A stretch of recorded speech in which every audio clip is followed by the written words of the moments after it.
Namibia is full of amazing people, whether local or visiting. Join us for the conversation, where we discuss these incredible projects, interesting topics, and what makes Namibia so special. You need a brand like Gondwana behind you if you want to have the experience that I, together with you, will have today. To have these two Namibians sitting with me to have a conversation. Difficult to get hold of, busy people, but always willing to serve. So I am so humbled and excited, and probably slightly biased, to welcome to the conversation Theopolina and Mr. James Mnyupe. Welcome to the conversation. Thank you for your time. This is the second time on this platform. Again, we are so lucky. But let's start with beauty. No, it's not you, James. I put on my foundation for the show and everything. I still didn't make the cut. Last time I had this sit down with Theopolina, it was about her amazing life story, but she was still a bit far. You know, she was still based in London, and now you are literally around the corner from us at Gondwana. You are local. You are back home. Tell us about that. Tell us what you do and why did you come back? Hi, Gys. I'm happy to be back home. I have moved back, finally. I remember in the previous podcast, I was like, I need to return home, but I need to return home to something. So I finally returned home to something bigger than myself. I think something bigger than all of us. So I'm back to serve the country in the green hydrogen sector. I've joined the Namibia Green Hydrogen Program, where I am serving as the head of technical and construction. It's been great, exciting, but it's also been very scary. It's a very dynamic sector, but that's what makes it fun, because no single day is the same as the previous. Like, there are no 2 days that I like. So I love that. It's dynamic, and I'm happy to be here. For those who haven't seen our first chat, just give us a quick, because it's a long list, but just give us a quick list of your qualifications. What qualifies you for that position? So my background is really in civil engineering. I have a bachelor's of civil engineering, which I did my undergrad at the Namibia University of Science and Technology here in Namibia, and then I moved over to Germany, where I did my master's in civil engineering at the Aachen University. And then I did a master's in economics, finance, and management at Bristol University in the UK. And then I have now submitted my PhD, and my research was really focused on sustainable infrastructure investment and finance. I'm waiting to do my Viva, which is sort of slated for, it was supposed to be really 2 weeks ago, but still waiting for the university to give me a date. So I've submitted, which was, I think, the most difficult part. That is done, so I'm just waiting to do the oral exam. So that's where I'm at. Yeah. James, lucky to have as part of the team. You said beauty, now it's brains as well. What are you going to leave me with? It's like a skeleton. What a redonkulous privilege, isn't it? It's insane. Anyway, Theopolina from Joubert is back in Namibia. Yeah. And tell us, what is it that you do? It's a fancy title, that with infrastructure. What does that mean for a layman, someone like me? So for the green hydrogen sector, obviously we are planning to develop, various infrastructure, your port infrastructure, your hydrogen pipelines, water pipelines, your desalination plants. So I work very closely with developers. Currently, obviously, we have the pilot projects that have already, whose projects are currently under construction. Work very closely with them to facilitate their construction process, to ensure that, we create a conducive environment for these projects to thrive. So if there are any bottlenecks, work very closely with these pilot projects and also private developers to just ensure that, from a government perspective, all of their issues or challenges are addressed. So that's what I do, ensure that, we develop sustainable infrastructure for the green hydrogen sector. James, since the last time that we had a sit down, a lot has happened. I think everything has increased. I think some actual results on the ground, it is there. Maybe some of the people asking questions. You know, we live in a democratic republic, and I love that. Where we embrace those that says let's go for this, and both equally those who says what are we doing, what are we busy with. Absolutely. A lot has happened since the last time that we've sat down. So give us the lay of the land. Man, so first of all, let me just say I am so honored, so excited to be in a room, right, with, the audience won't know this, but Gys and I started talking about Theopolina, I don't know, 3-4 years ago, right? You told me there was this amazing, bright Namibian who was out there. I met her once in London, I think 2-3 years ago. We interviewed her, I think, a year ago.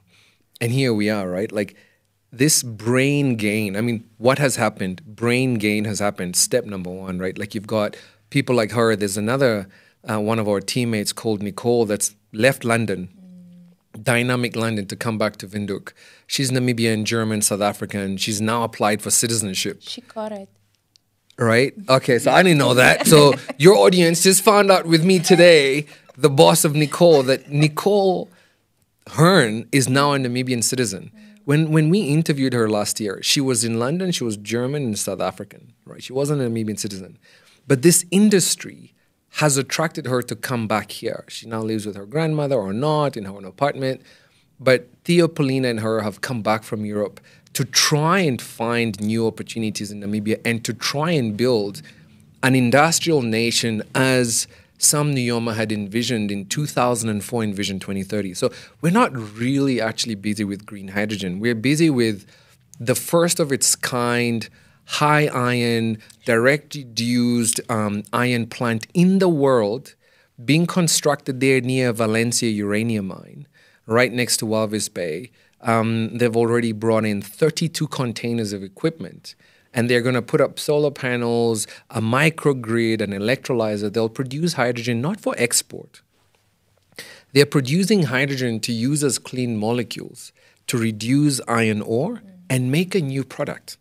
A new product that Hagi Gengob only dreamt about in 2021. He said, maybe we can make some new stuff, whether it's ammonia or methanol or DRI, maybe we can produce some new products that will diversify our economy so that we can start earning revenue beyond beer, gold, diamond, uranium, and God forbid, tourism, right? Like, maybe we can do more than that. And 3 years later, this year, we're going to produce 3 new products. Ammonia from Daures, we're going to produce locally made hydrogen from Cleanergy, and we're going to produce direct reduced iron, the first of its kind, from high iron. To do that, we needed that bold leadership. We needed inspired young people from around the world coming to Namibia to help do this. Johan Michels is one of them, the sort of co-owner of High Iron. And it has been the most rewarding, but of course, extremely challenging experience of my life. I wouldn't change it for the world. I've been stretched. I have consumed information I never knew was possible. We've been criticized for being aloof, pie in the sky. The other day, somebody called us a Nazi government. And along the way, I have learned to be patient, but also inspired. So, of course, every day I wake up sometimes, I'm like, why am I doing this, right? Like, why do we put up our hand and we get bashed? And then somebody like Theopolina walks in the office and they say, when we saw you quitting private sector to do this, I got inspired to come. Yeah. Nicole just got citizenship. David left Old Mutual, right? David had every reason to become a major senior manager at Old Mutual. He was groomed for that. He left that position to come and try his hand at Namibia being one of the first in the world. So that has happened, Gys. On top of that, we got a king of a nation, of the Belgians visiting. We met the king of another nation 2 weeks later. Our president passed away on the 4th of February. I lost my father last week, for example. So a lot has happened, Gys, but Namibians, what do they call it? It's the land of the brave, apparently. We keep on putting one foot in front of the other. Slowly, we wake up every day and we do something.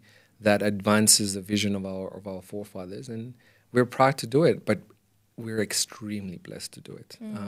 The type of, I think, intellectual property that we're building in the brains of our people today, it is world class, right? And it's a redonkulous privilege to be able to accumulate that wealth for us, for our kids, but also for our neighbors. Later this year, we might host the Global African Hydrogen Summit, where we'll bring not Europeans, not Americans, not Asians. We're going to bring fellow African nations. They're now 10 nations. When we started, Namibia was quite lonely. There are now 10 nations: Mauritania, Morocco, Egypt, Kenya, Angola, Nigeria, South Africa. These are all nations that are coming together and saying the green industrialization agenda is one that we want for our country because we think it'll help us build future-proof products that are lower carbon in nature and that have a growing demand profile. And we want to partake in this industrial revolution. So for Namibians to hear from fellow Africans that are passing legislation, writing incentives, building R&D capability in their countries, you should hear from OCI in Morocco, for example, what they're doing there. I think hopefully it will be inspiring because it's not just the crazy Namibian government that's doing all of this. There are private sector players across the continent. So all of that is happening, and then some. But it's just amazing to be here and be able to talk to you about it. And the conversation one of these days should invite Johan Michels. If you ask me for future, invite him and let him tell you of his journey of how, as a farmer, he sort of saw that it was becoming harder and harder to do small sheep farming in Namibia. The rainfall patterns are getting more drastic. And the decisions they took to move from agriculture into this industry of reducing iron ore with a very complex molecule, and how he met up with scientists in Germany, and they've now built this proprietary technology that's the first of its kind in the world, and why they chose to deploy it in Namibia. And then they're going to be doing some studies that have never been done in the world where this iron ore could actually be used as a carrier for various energy characteristics that, so you're not just moving the clean iron ore that could be used for green steel. You might be carrying specific energy with that iron ore because once it gets to its destination, it could be converted and you could extract specific energy characteristics for that nation as well.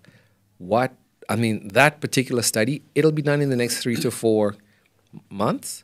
Theopolina will be Namibia's representative in that study, and we'll share it with everyone in Namibia and everyone else around the world in terms of the possibilities of that technology. So that's a flavor of what has been happening since the last time we talked. I think there's a lot to unpack there. And let me start at the beginning where you said, pie in the sky. Yeah. And for those who know Gondwana will know that we are also idealists and we are dreamers. And we always say, it starts with pie in the sky. Correct. Because without pie in the sky, there's just nothing in the sky. Correct. But there are obviously risks that comes with that. Absolutely. And what would you say to the Namibians out there who says this is pie in the sky? It's too expensive. It's not sustainable. This will be forever have to be subsidized. How do we address that concern? So NASA deciding to fund Elon Musk to re-land rocket ships on Earth was always too expensive. It was always pie in the sky. They had many, many failures, right? Rockets that landed and broke up and exploded. The internet was like that. Vehicles were like that, right? The Wright brothers crashed many times over before they got it right and flight took off. Henry Ford did the same thing. And how many bulbs did they go through until they found the right mix of gases to have incandescent light bulbs or any other bulbs for that matter? So it is not atypical at all for any invention to go through various iterations of failure before you achieve success. It's not a Namibian thing. It is a humankind thing. The first wheel that was made, I don't know by whichever civilization, wasn't always perfectly round. What is hard, I think, for some people to realize is that Namibia is Edison or Henry Ford or the Wright brothers or Elon Musk today. We are not used to being at the forefront of innovating something new. Like, this is very unfamiliar for us. We've always adopted what happened with our big brother in South Africa because we were always a province. We were never the Sasol that made fuel from coal, right? And so now we're being asked to be brave enough to believe that that's possible. So is green hydrogen today potentially expensive? Absolutely. When the German government acquired their first sort of solar energy many decades ago, they paid 49 to 47 cents a kilowatt hour. Today, they're buying their renewable energy at 5 to 7 cents a kilowatt hour because the price of manufacturing solar panels has fallen over time. But it did need somebody to say, I want to place an order for that expensive electricity today with the knowledge that these learning curves that are universal in nature will happen as scale grows and as humans learn to make solar panels over and over and over again. The green hydrogen space is not that different. There is electrolyzers, which are a key component of making these molecules. And the more and more we make them, the likely lower the cost will be over time. The only difference is Germany bought those solar panels or that renewable energy many decades ago. And now Namibia, together with partners from China, Germany, the United States, and everyone else around the world, is at the forefront of that conversation and not reading about Germany doing that in a book. We and you are writing the book. We're not reading about history. I think that's insane for us to be willing to believe that we are writing history today, and that's okay. Yeah. And let's be Elon Musk, let's be the Wright brothers, and let's learn. And then the second thing I'll say to that, and I'd love for Theo to chip in as well, is we're not making hydrogen, right? We're looking to make products that have demand that is legislated. There are rules that have been written that say, look, I want cement, fertilizer, hydrogen, iron, and steel to be lower carbon content in nature, and I'm going to allow lower and lower levels of emissions associated with these products. So this legislated market is one that we're looking to tap into. And if there's any Namibian or anyone from around the world listening to this and they've been entrepreneurs identify an opportunity, then they fail a few times over to get a part of that opportunity. And if they succeed, they grow into that opportunity. So today, Namibia wants to make some green ammonia because we're targeting that market, some direct reduced iron because we're targeting that market. Maybe one day we may make some green steel. We have Ohorongo and Chita cement. Maybe we can decarbonize those cement plants, right? And maybe along the way, we might make methanol as well. So that's really what we're after. And to make those products, we do need hydrogen. We do need electricity. We do need strategic infrastructure, Theo. So the pipelines, the railways, the transmission lines, the ports. And we do need people. Yeah. And I think that's actually one of the most critical things we're not yet talking about is, does Namibia have all of the human capital needed to make iron ore take off, green hydrogen take off, methanol, oil, even agriculture that we want to do? And if we don't have all of the capital that we need, what can we do to attract 1,000 other Theopolinas to come back from Australia, Czechoslovakia, Dallas, Gauteng, to come back home and build an economy that inspires them every day to wake up and to go and fight, right, for Namibia to be at the forefront of a global industry that's evolving. That's really what we're trying to do. Thank you. Yeah, no, I mean, it's always wonderful to watch James speak about the green hydrogen industry because there's a lot of passion and it's beautiful. But one thing about our country, and this is to the question you asked about risks, one thing about us as a nation, we are afraid of change.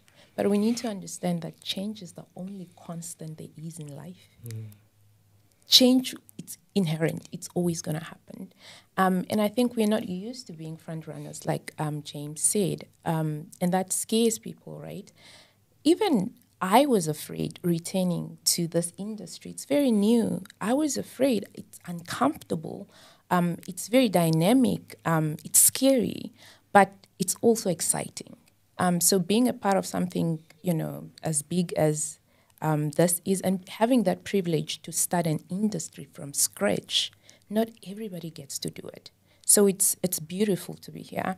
And I think James exhausted everything that we're doing in the industry. But I think you were speaking about the electrolyzers and, how expensive these components are. Maybe, James, just touch a little bit on the green industrialization agenda that we have for the country. Because one of the industries we've identified in our green industrialization agenda is to manufacture electrolyzers. I mean, there are challenges all over the world, and I work very closely with various developers, even in Europe, right, to actually acquire electrolyzers. Not only are they expensive, the manufacturing process is a long one. So if we can actually set up some of these industries in Namibia, right, there are opportunities, not only,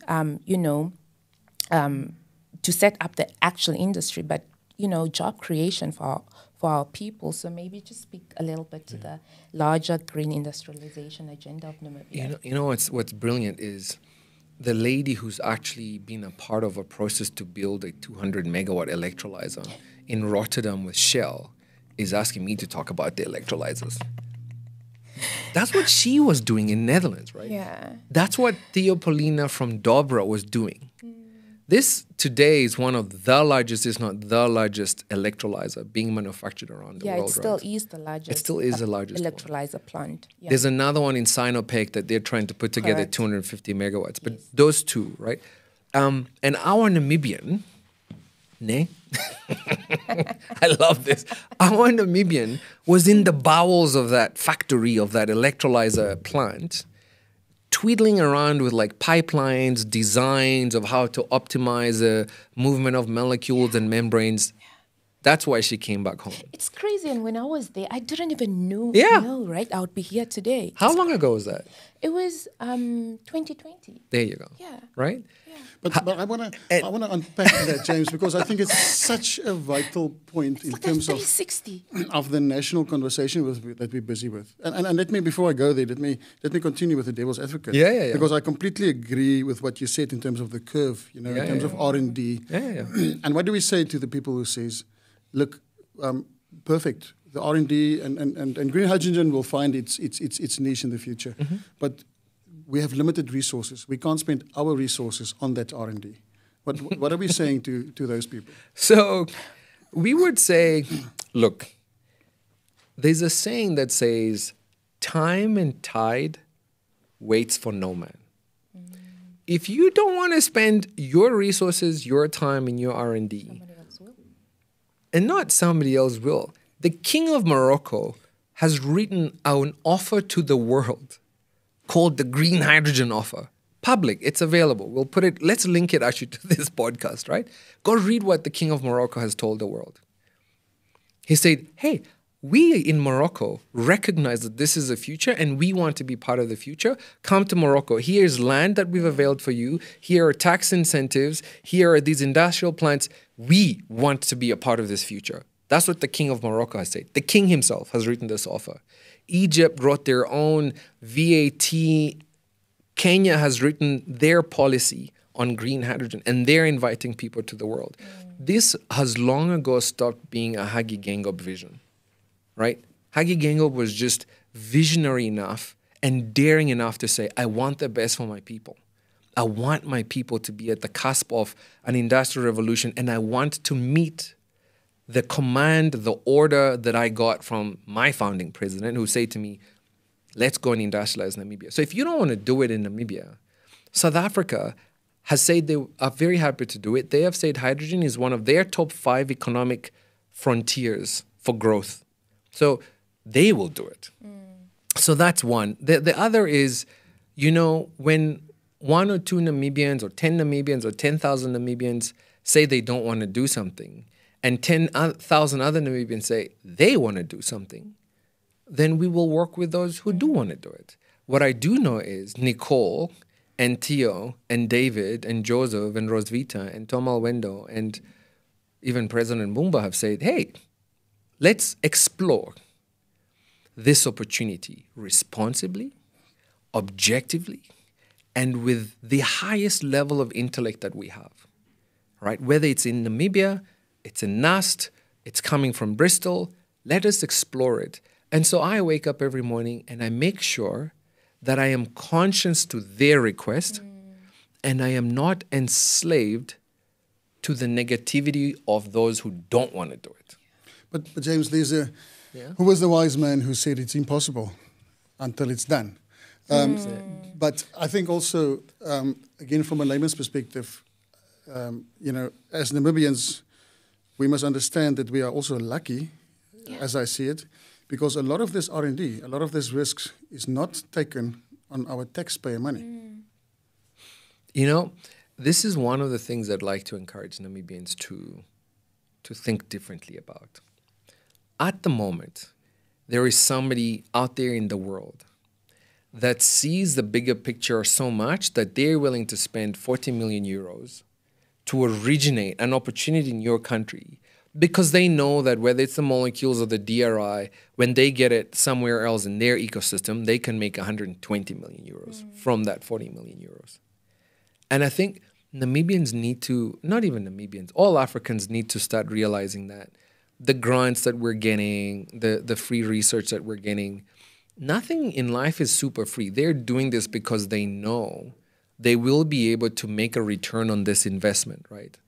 So when your taxpayer dollar is not getting involved in that economic value chain, what price are you really paying, right? What is the real opportunity cost of you not participating? I can also say to you that if you're not participating in learning how to make this molecule or this DRI, you're actually missing the largest asset, right? The IP is huge because with that IP, you can create, right? But when you're just involved in just doing, right? Like what do they say? Don't give a hungry man salmon, right? Giving a fishing rod and a hook and teach him how to fish. Teach him how to fish. Know-how, IP. Because once he knows how to fish, he can do trout, salmon, whatever, like a whole bunch of different fishes.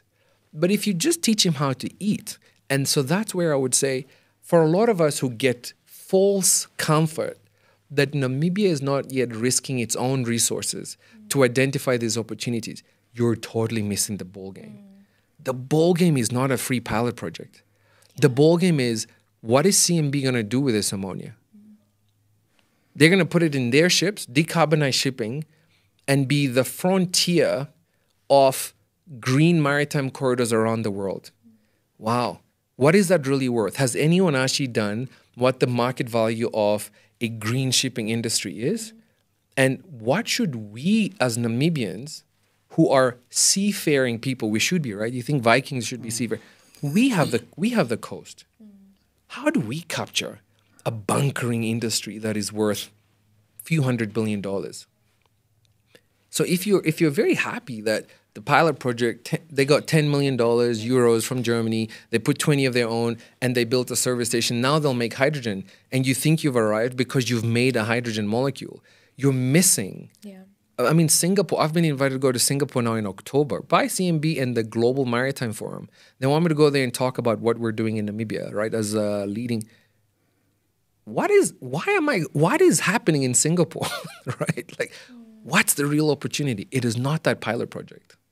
So dear Namibia, start investing. And by the way, our government is open to that, right? So some of the rentals, and we've agreed, let's start ring-fencing some of the money that we might start making early money from hydrogen into really figuring out which economic opportunities are available for us.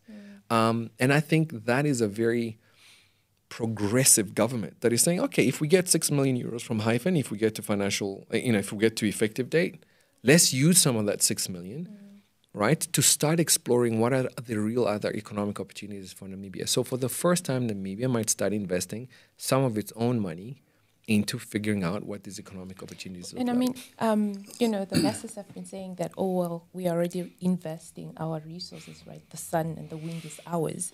But Namibia is not, yes, we are top 3, you know, countries with co-located resources of wind and solar, but we are not the only ones that have these resources. So these investors can choose to go elsewhere if we don't make the environment conducive for them.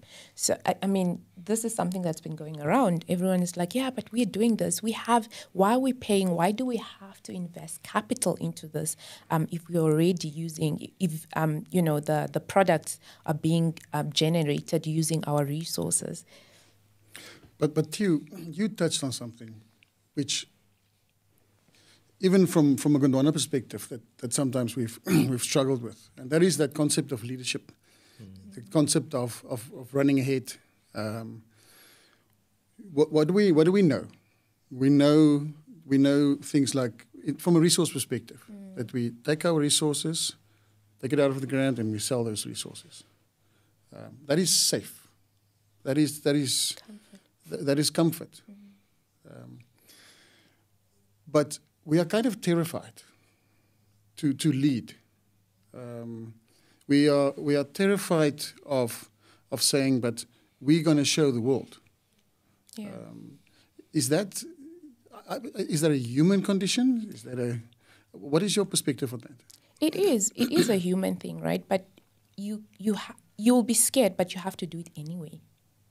Be scared, but do it anyway. What makes us think that because, and I guess this is it's probably because we look at ourselves as a very small country. We're a country of 3 million people. You know, we're an African country. We've never done this before. And obviously, our green hydrogen plans and agenda and ambitions were announced even before the US announced these. So I can 5 months understand, exactly, I can understand naturally why we are concerned and why we are scared. But we have to do it anyway. If you want extraordinary results, you have to do the extraordinary. And for the longest time, the country has, or at least the people in the country, we've always said that, oh yeah, mining is the backbone of the country, or fishing is the backbone of the country. But we need to understand that some of these resources are finite. They're not infinite, right? But green hydrogen is produced from renewable resources, right? So we need to get to a point where we actually look at our export portfolio and think of how do we improve our economic complexity, right? By, you know, looking at industries that have never been explored before, because we have the resources. So I can understand why people are afraid, and they're warranted. It's okay to be afraid, but we need to do it anyway. Gys, 30 years ago, Qatar, this country is like 11,000 square kilometers. Yeah? The Tsaukaheb, this pristine, untouched area, which has like diamond mining, EPLs, MLs everywhere, is 26,000 square kilometers. Qatar 30 years ago was known for like pearls. Right? They used to dive, hold their breath, some of them mess up their lungs, and get pearls and come back up and try and make a living from that. 11,000, half the Tsaukaheb, 300,000 people. Today, that was a $7 billion GDP economy back in the day. Today, they're about $250 billion. There are 2.9 million people in Qatar, and they're like the largest producer of natural gas in the world. So should they have sort of stayed pearl divers, never touched the 11,000 square kilometers? Or should they have done what they've done? What else have they done? Did they have so many babies in like 30 years? No. Qatar's population today is still 300,000 to 400,000 Qataris, but the country's population is 2.6 million people. So what else did they do? They invited other people, Pakistanis, Indians, Africans, Americans, Japanese, into their country and said, for me to fully realize this natural endowment that I've gotten and to make it exist with the ecological ecosystem that it has, I will need to share my country with other people on my terms, right? There are rules and laws. Gys and I can't exactly go to a mall in a bikini. I'm not sure how many people would be keen to see Gys in a Speedo in Qatar, but likely they won't allow that, right? But, you know, they've set their specific terms and conditions, but they've developed their nation. One of the biggest things I think we can and will struggle with in Namibia is sharing our country with people that think differently to what we think. They worship differently. They eat different food, right? And most importantly, I always say this one last, but it's always the most important one. They will marry our sisters and our mothers and our, right?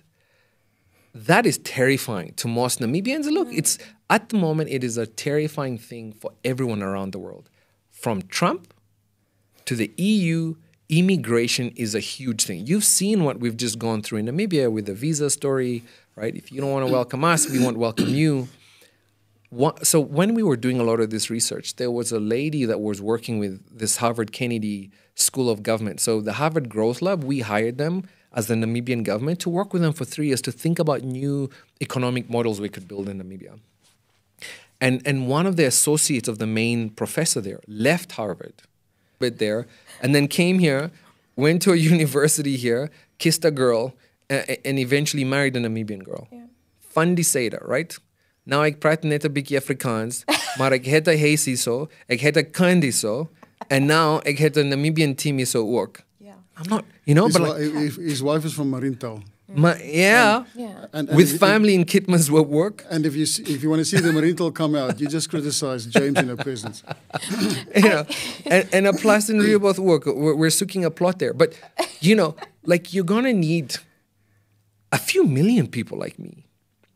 I may not sound very Namibian, but wait until you get somebody from like Czechoslovakia and Bangladesh. Right? I had a conversation in January in Dubai with a wonderful lady there, local. And she told me exactly what you're saying now. I think they 10 or 11% of the population. That's right. And I asked her this question. I said, but how did you embrace that? How did you? She said exactly what you just said. She said, well, first of all, it's on our terms. And she said to me, Gys, look around. Look at all the wealth that was created for us, the locals. You know, while, you know, and obviously we were in charge of the filter. We were in charge of who we allow in and for what reason. And, you know, so much of what we're talking about starts with mindset. Absolutely. And we are lucky.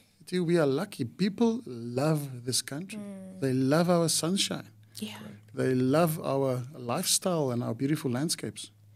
But I just wonder if this, and I'm obviously going to go back to the hydrogen sector, if our ambitions were to be sort of, you know, explained to our people by anyone other than James, anyone other than Theopolina, you know, we are the blacks, because the perception most people have is like, what do they know, right? They just, if it was explained or if it was, you know, championed by a European, would it be any different?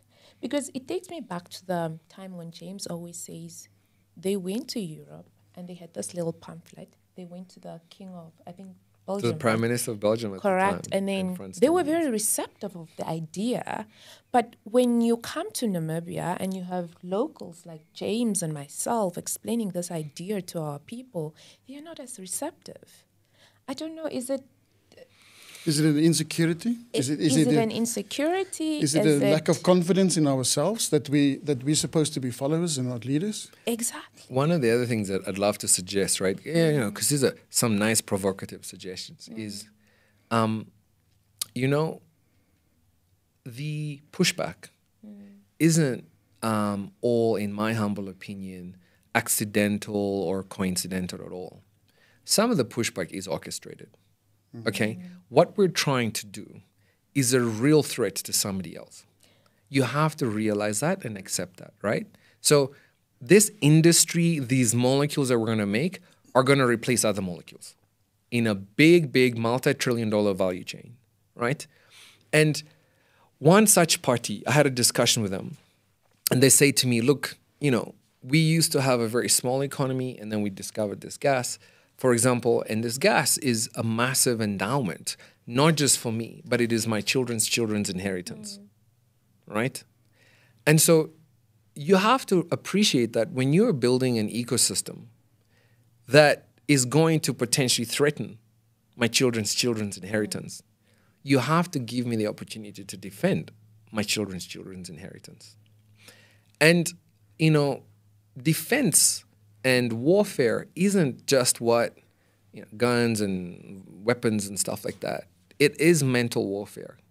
What I have come to realize, right, and I'm accepting it, I'm not blaming anyone, I'm not even, is that the industries that will be threatened by this will do what they need to do to defend themselves, right? And it manifests in research that gets done, that gets presented through a specific lens.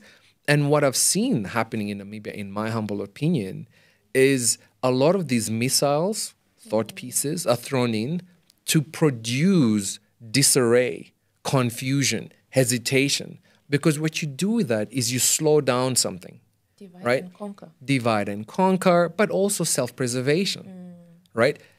I have seen research and documents that say, look, they're trying to create consumers in Africa for their products for many, many more decades to come, because some of the consumers around the world are saying, well, they don't want those products anymore, they're moving on.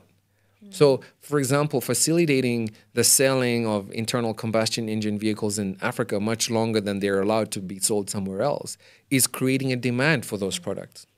So you have to realize that when Elon Musk was creating these rockets that will re-land, somebody else is losing an opportunity, right? And of course, they will respond.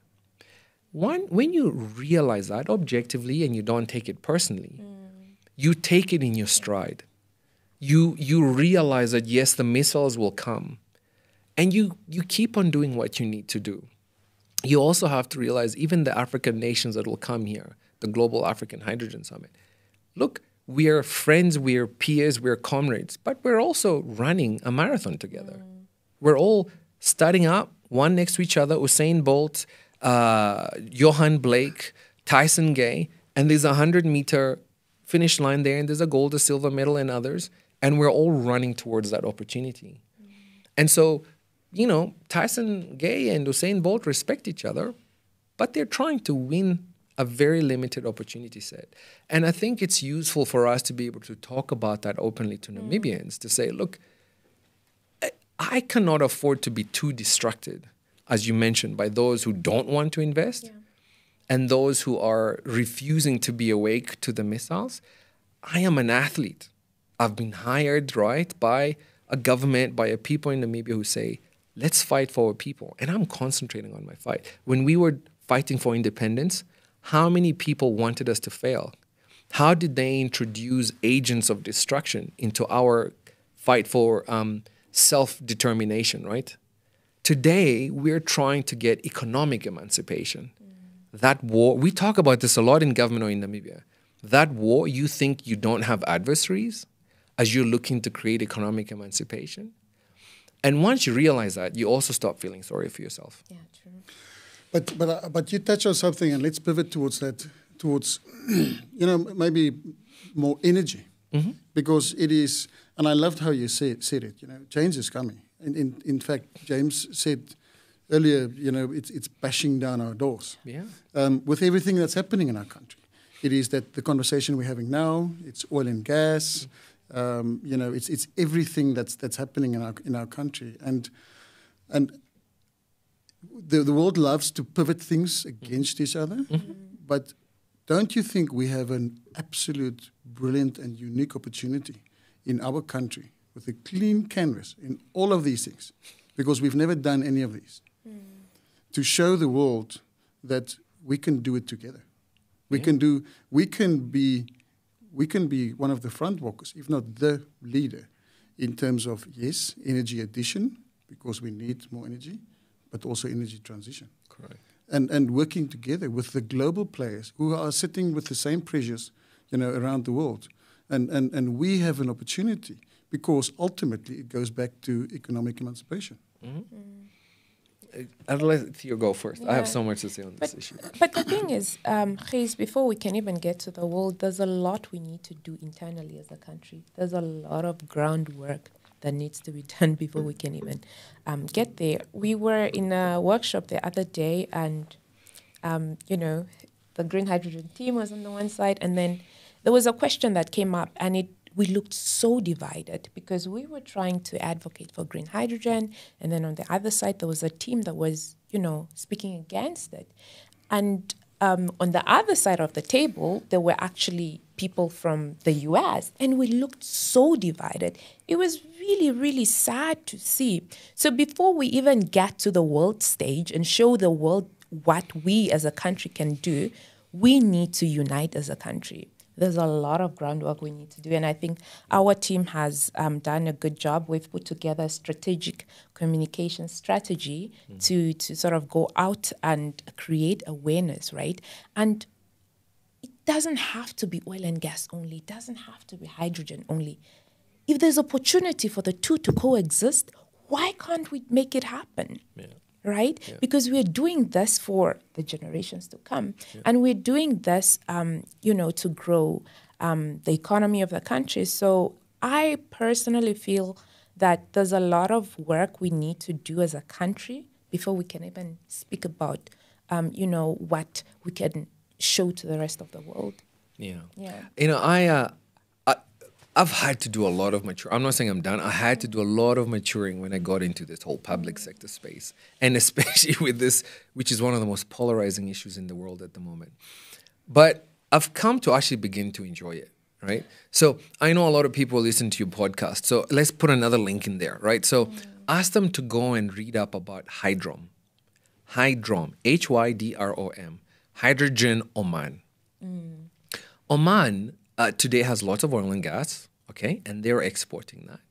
But like Morocco, Mauritania, Egypt, and Namibia, they've realized that there is this new emerging sector which they're very well endowed to participate, right? This green hydrogen thing. And they've gone and professionalized their government's approach at incubating and giving birth to this industry. So Hydrom is essentially the Namibian green hydrogen program in Oman. Their job is to orchestrate specific government-led tenders to avail land and attract developers to come into Oman and build these new industrial complexes that will slowly over time replace the old oil and gas complexes. And they're unashamedly clear about their vision. So when you look at Hydrom's PowerPoint slides, maybe we should, can we link those in your podcast as well? I'm going to use your podcast like a little library. Let's link those slides as well. Slide number 3 or 4 is them saying, I've got oil and gas, and I've got everything needed to do the green hydrogen. And I'm going to do everything in my power, right? My money that I'm making from hydrogen, from oil and gas, all of the infrastructure that already exists, because a pipeline that transports hydrogen, whether that hydrogen is gray or green, the hydrogen is a hydrogen. And the pipeline that transports it is the same. Common user infrastructure. So they're saying, I'm going to leverage my ports, my common user infrastructure, my loading arms that moves ammonia, and I'm going to start building the green thing right next to the black and the gray thing. And of course, if I'm using super money that I'm making here to make me more competitive and faster in entering this market, I'm going to do it. I'll give you another example. I love these Hydrom people. Please go read up about them. They even have a national oil company like Namcor. They have an OQ. OQ had rights to participate in upstream oil and gas stuff, and they've now set up an OQ that will participate in the upstream green hydrogen, green industrialization stuff. And they want to make green steel and all this stuff. Super documented, decreed by the king. That's their national strategy. They're doing it. Okay. Pivot to Saudi Arabia. Saudi Arabia, folks, like that government has invested in the largest green hydrogen project in the world. When they did it, they were considered innovative, It's part of NEOM. It was a $5 billion project. The capex ballooned to $8 billion. The price of the product didn't change, so do the math. That means somebody in there was willing to take a big haircut or an investment. The Saudi government owns a third of that.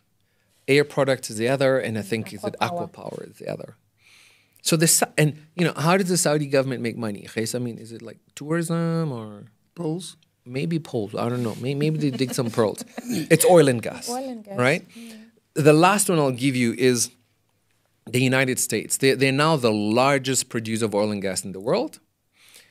They're also the authors of the largest subsidy program in the world for green hydrogen.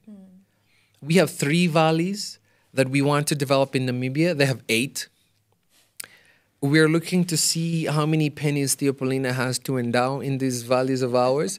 They're injecting $1 billion per valley to just subsidize industries to build this ecosystem, because they know that what they're after is not the hydrogen.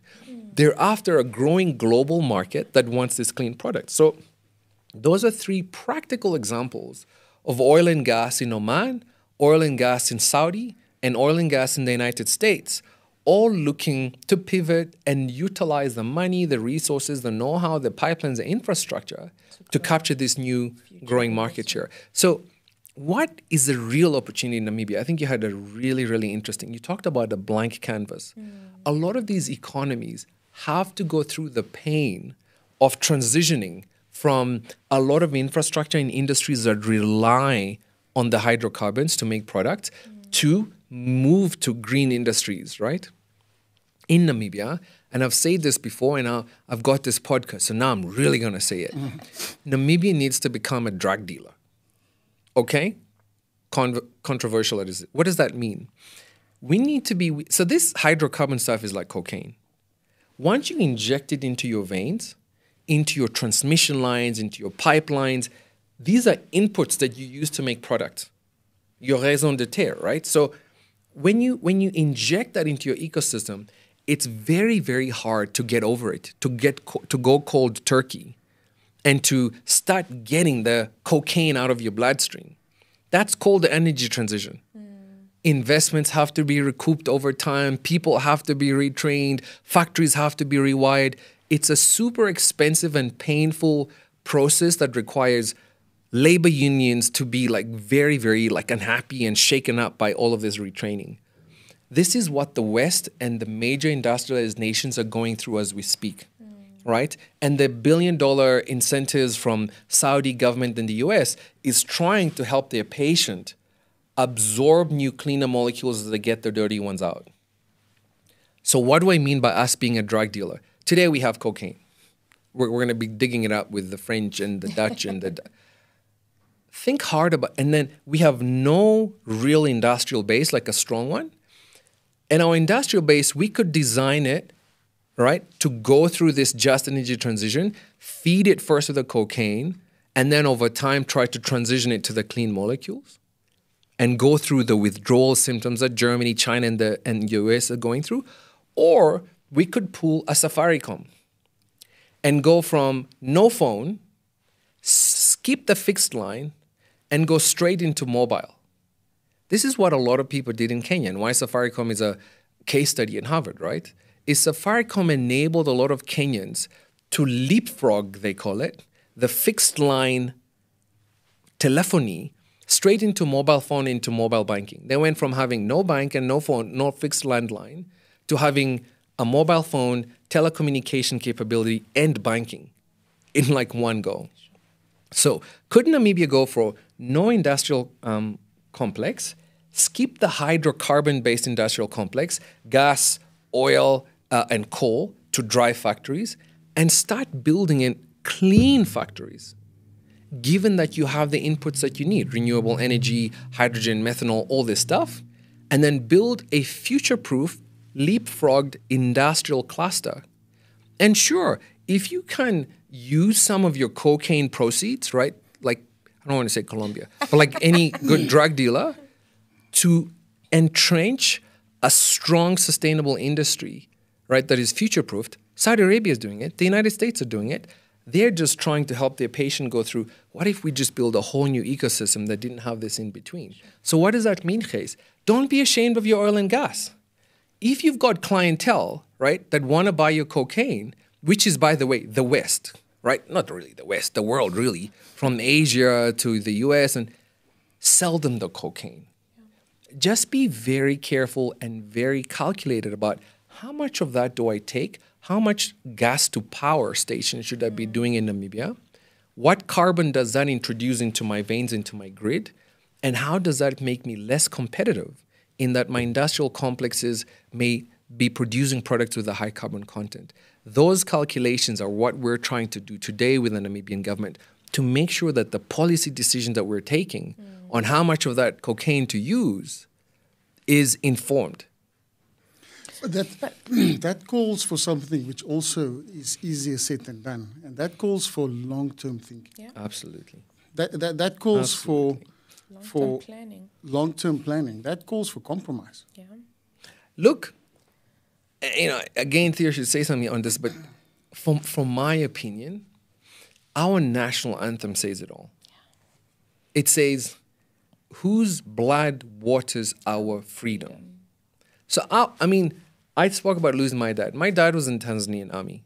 The Tanzanian army worked with the Namibian army and helped, train some of the Namibian to fight, to bleed, to die, so that Theopolina and I could go to Bristol, Harvard, and anywhere else, our freedom. We are now black kids who go to white school kids, to white, schools, right? And we come back with that knowledge. So now they've given us already the mandate, already the order that you talk about. Long-term think. They had long-term thinking 30 years ago when they were busy dying in the battlefield. So that we can come and do this hard analysis. Yeah.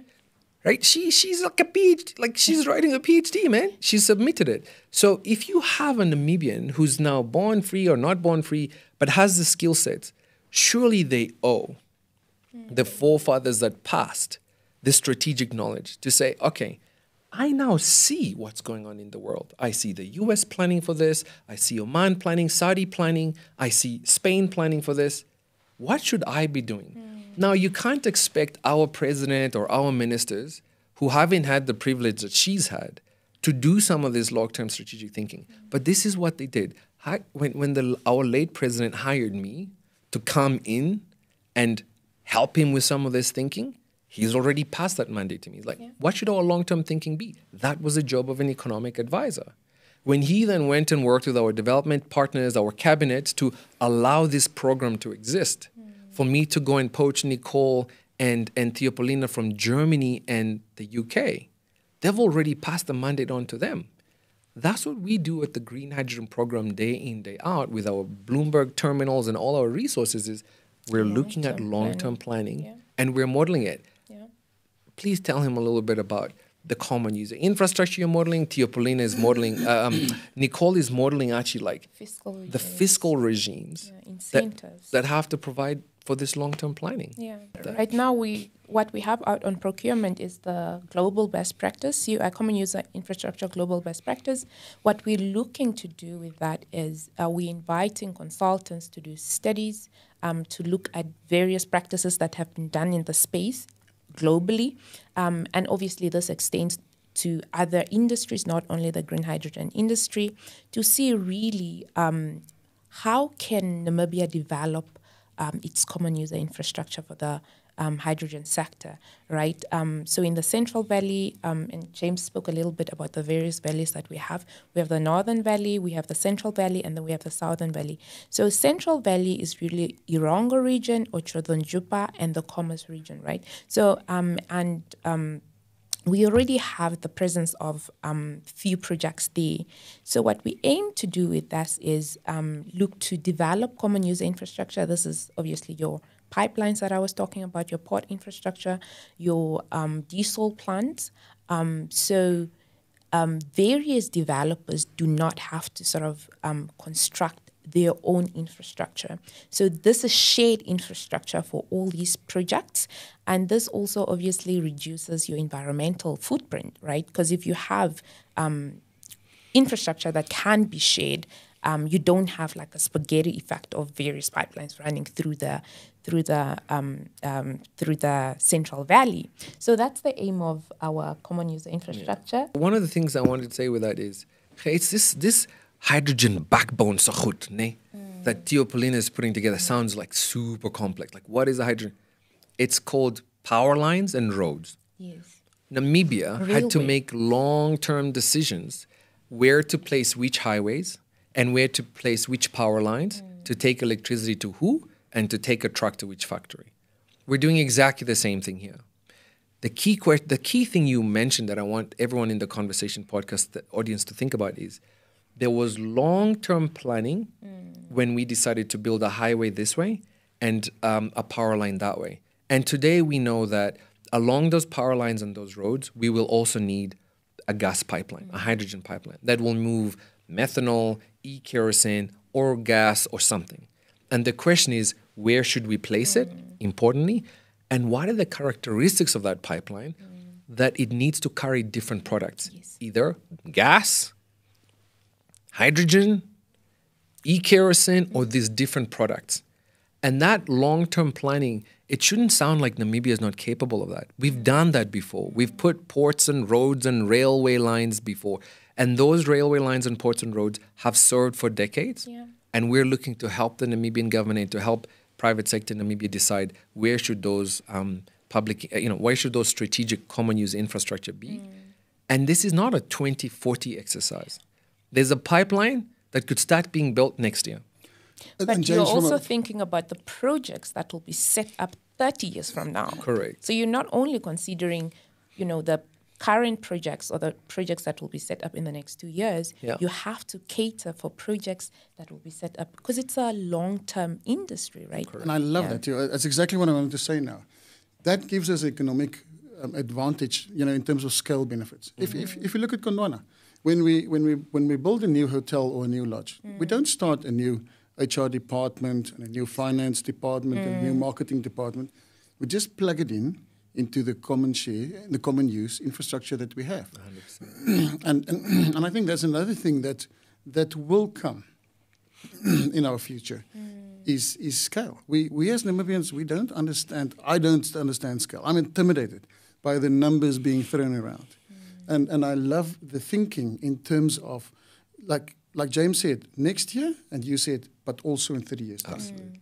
And I mean, it's not only the hydrogen pipelines we're looking at. We are also looking at, what do we need to do now, right, for our rail infrastructure to accommodate our future plans. We're looking at bringing the iron ore up from the Northern Cape to Lüderitz, for instance, right? So we're looking at what should we do now? How do we plan our infrastructure? So, because the aim is for Namibia to be a global gateway, right?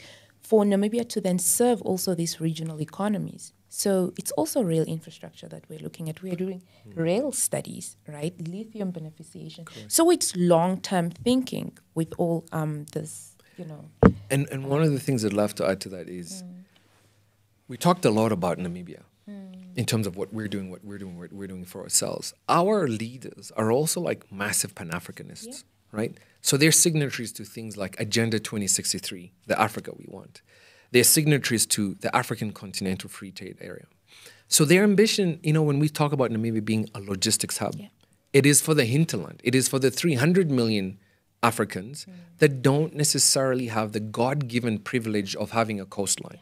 So what infrastructure must be built in Namibia that enables for the efficient evacuation of products made in Botswana, Zambia, DRC that don't necessarily have ports? And when I started thinking that way, and again, under the tutelage of our leaders, I was fascinated by what's available to us. So when we have a port of Walvis Bay, copper from Zambia is exported quite like almost every day through that port. So when you're designing the master plan in the Lüderitz port, it wasn't just for our ammonia. We are thinking about manganese in the Northern Cape that is stuck, that can't get out of the South African ports because they're congested. Yeah. We're thinking about iron ore that's stuck in South Africa that could exit through Lüderitz. But should we just be exporting South Africa's iron ore? Or can it stop there and use our first of its kind kiln and maybe add value to that iron ore and then export DRI? You want to talk about the African Continental Free Trade Area? Yeah. These are two African nations. Yeah. We're not now just trading. Like, what were we trading with Africans? We sold fish to DRC. Now we're not talking about selling fish anymore. We're saying, could we start making battery precursors with cobalt, with DRC, put them on a green hydrogen train, reducing the scope 3 emissions of that battery precursor. Exciting. Take it to a port in Walvis Bay, where it then gets put on a dry bulk carrier ship that is running on green ammonia that we're making, further reducing its scope 3 emissions, and making that battery precursor, together with the DRI that we just got there behind Valencia mine, more competitive and attractive to a European market that will start judging these goods based on their carbon content. So with that thinking, that's what now the green industrialization blueprint is. Is it says these connections, these arteries going into our African colleagues, we need to think about how to optimize their development, how to transport our African colleagues' goods. That increases throughput through our ports. Scale, that means when we've built our ports, they're not just for 3 million Namibians. We've built them for 300 million Africans. Scale means the more goods we run through that fixed infrastructure, the lower the cost per throughput. And that makes their products and our products more competitive. Now, is somebody else doing this in the world? Yes. 2-3 weeks ago, I had the privilege of, leading, 10 other Namibians into Belgium and France, where we studied their models in detail. So Netherlands and Belgium are small countries relative to Germany. I think the Belgians had like 800 or 500 billion GDP. The Dutch is about $1 billion GDP country. Germany is 5 billion. But they're one of the most important components of the German industrial complex are the ports in Belgium and Netherlands, which bring almost all of the energy or a lot of the energy that Germany needs that plugs into their factories to make the goods. And some of those goods go back out through the port of Antwerp in Belgium and the port of Rotterdam in Netherlands. And then the Belgians went and said to us they have this huge gas facility where they have 3 times the amount of gas that they need as a country. Because the gas that they're putting there is not for their consumption, but it's for the consumption of the brothers and sisters in Europe. And they've built all these hydrogen backbones and gas pipelines that bring these commodities and they trade them. And I sat there and I thought, wow, that's the African Continental Free Trade Area in practice. And then when they're busy designing their common use infrastructure, they don't now sit there in Windhoek and design it and then say, okay, it's designed. They call Gauteng, they call Kinshasa, they call Lilongwe, they call Luanda, and they say, let's sit down and map your needs, map our needs, and then start designing these railways and even share the cost of developing some of those railways because they're not Namibia's railways, they're SADC's railways. And this is why we also have the pipeline study that we're currently doing. With South Africa. Correct. Because we can't work in isolation. We have a very good opportunity of serving our neighboring countries. So we need to exploit it. Yeah.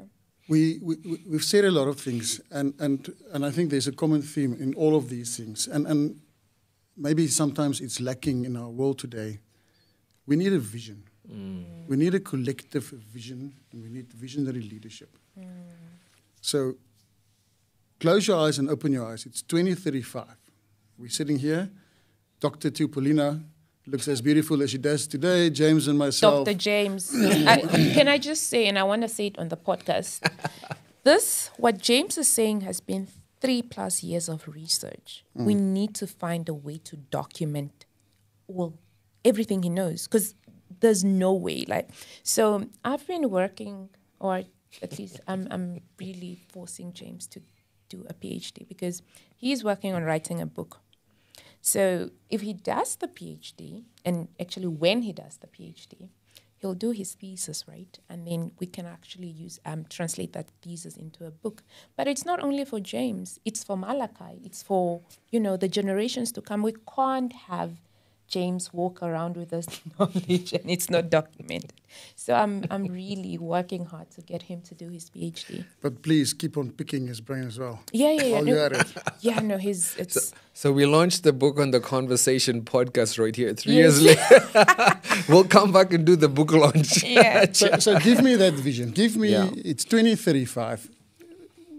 what is the Namibia that you want to bring your children up in? What does that Namibia look like? And then I'm going to go over to James to do the same. That's actually a very good question.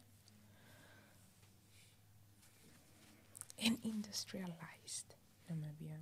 I think for the longest, and I guess it's obviously because I'm from a very technical space, what I've always wanted for Namibia is for us to be self-sufficient, but also at the same time be in a position where we serve the rest of the world. And I'm not only going to say Africa, because we spoke about how fearful we are of being front runners, right? But I really imagine our country to be, to have multiple industries and stop talking about mining, fishing, and that's all we rely on. I want us to be a country with multiple thriving industries that will be, not only exporting raw materials, but finished goods. So I want to see like a value chain of industries set up in Namibia, and that's what I see when I, close my eyes and open them, and we are in 2035. I don't know if I'm making sense, but really, industries set up along all value chains and tertiary sector, a primary sector, secondary sector, and the tertiary sector. So that's what I see. Multiple industries in Namibia. Yeah. James? Yeah, if I close my eyes and you allow me to dream, I'm going to go some of the softer issues, right? I would love to see, in fact, I think it's super possible, a proud Namibia. And let me start with, what does that mean? I see a lot of nations that will make socks, even underwear, and they will hang the flag of their country outside their houses as a symbol of how proud they are about their country. I see that in South Africa, I see that in China, I see that in the US a lot, because they think they're the greatest nation in the world. And because they think that, they dare to dream. I want a Namibia where my kid has a nice tank top, he's a bit muscular, he thinks it's quite pretty, and he has a t-shirt that has a Namibian flag on it, or with Namibian colors, because it's a source of pride. Because today, there are people from around the world coming to study us. And not enough of us have yet realized that we should be proud of that. And I tell you why that's the first one. Because once you're proud, confident, self-assured in your identity, you begin to become less insecure about your true potential, right? Like, what can I do? And once you're less insecure because you're confident, you start to share more. You share your country, you'll share your knowledge, you'll share your infrastructure. Because once we're more willing to share our homes, our families, our people, our cooking, we will allow more people to come in. And not just physically come in, mentally, spiritually, knowledgeably come in. And when you do that, when you start sharing your infrastructure with Zambia, sharing your homes with people from Pakistan, sharing your IP with people from China, you will achieve that third level of like softer thing that I want for Namibia, which is serving beyond your own limited capabilities, right? I want Namibia to be able to play the role Belgium does for Germany, the role, like we're not building for 3 million people. We're building for SADC. And if we do that, Agenda 2063 that says we should be adding value to our own minerals, we should be trading dynamic products across each other, we should be energy secure. We're in an energy insecure neighborhood and we're importing from neighbors. How can you be proud of that, right? Imagine you're an energy self-sufficient and an energy producer to a neighborhood that is now more energy independent. and as a result is robust in its ability to house different industries. And Namibia is a contributor to that, right? That third element of what I wish for us is possible if those first two, you're proud in your identity and you're able to amalgamate and synthesize know-how, you will be able to like produce fruits beyond just your own farm. 7 years, absolutely. With the right leadership, this is possible because we've already started doing small elements of that today. And it is what our forefathers died for. The independence that we had was generated by brotherhood and collaboration with neighbors from Tanzania all the way to Cuba. Many different people. People were protesting in the United States for our freedom. So we have collaborated with others before to achieve the impossible, which is our independence. What we're asking for today is not alien. We've done it before. Let's collaborate. As proud as some Nnyoma and those founding fathers were in their need to self-determine, because they had confidence in their ability to run a nation, even though they were being told, once we give the nation to them, they'll just mess it up. Just very quickly on what James said, you want, Namibians to be proud, right?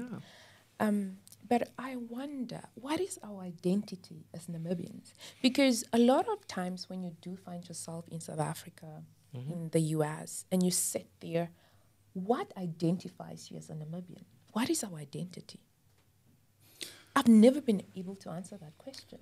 There is an undeniable pride. I believe that. The worst that you can do is to call us a province of South Africa. It's a very good question, and I think we should unpack that as a nation. But I mean, I would love to live in that country which you've just described. As Gondwana, we will be part of the journey. We will be part of the balance, between sustainable development. We need to bring economic emancipation to our people. We need to protect what we have. We need that vision, and I think part of that identity too is that it starts with a mindset. We have in the past punched way above our weight, but we kind of constantly need to see more and more evidence. But I think we're on the way there, and I mean we can go on forever. Well, I can with the two of you, and I want to end off with I want to go a bit personal, because I know your personal journeys, intimately, and I want to ask, because it's very similar for both of you. Theopolina, was in Europe, working for the world's best firms. The world's your oyster, and you chose to come back and to take this risk, like you said, with your career. James Mnyupe is invited, and the globe rolls out the red carpet for him. James was invited to lecture at Harvard earlier this year. The two of you can choose to live and to apply your skills anywhere on this planet. Why? Why are you back in Namibia? Why are you taking this difficult path? I was tired of, looking at all the wrong things that were happening in Namibia and always blaming the next person. I've never really worked at home, right? So for me, it was important to come back and take ownership, right? And take responsibility. If I'm to look back, if 30 years from now, I don't want to sit there and, sit in Europe and be like, Namibia is, the status of the country is so-and-so because, whoever was responsible. I want to be part of the journey. I want to take ownership, and I want to contribute to the vision 2030, 2050 that we've set out for the country. I was tired of just pointing fingers. I want to take ownership, and that's why I returned. And I still have a choice, right? I can walk into any, country, or I can fly into any country, and I could choose to be wherever. But I want to take ownership and be a part of the journey. That's beautiful. Stop blaming people.